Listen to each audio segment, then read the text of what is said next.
আসসালামু আলাইকুম। আমাদের কাছে এই পেজটা পাঠাইছিল কুমিল্লা থেকে জুবির ভাই। আলহামদুলিল্লাহ এটা ঠিক করছি।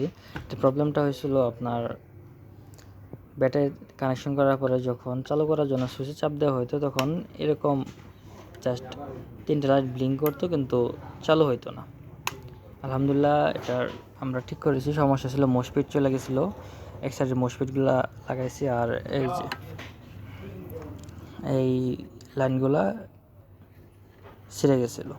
হয়তো ভিতরে যখন এই যে ব্যাটারি বসানো থাকে তখন ওগুলা থেকে অ্যাসিড ছিটে যে মাঝে মধ্যে ওগুলা থেকে এগুলা হয়ে যায় বা এগুলোর বয়স হয়ে গেলে এগুলো আস্তে আস্তে নষ্ট হয়ে যায়। এখানে সমস্যা ছিল,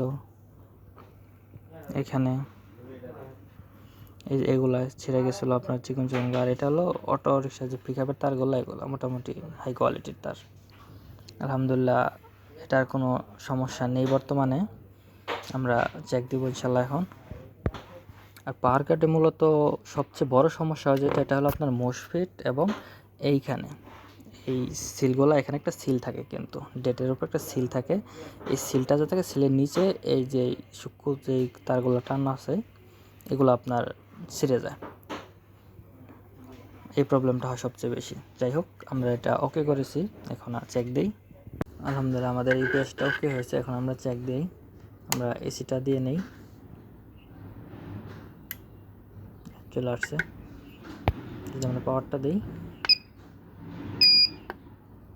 আচ্ছা চলে আসছে নর্মাল।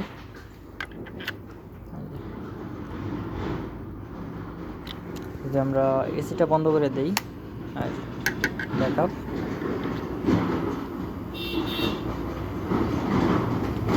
আলহামদুলিল্লাহ আমার এটা ওকে। আবার যদি এসিতে দেই, চলে আসছে।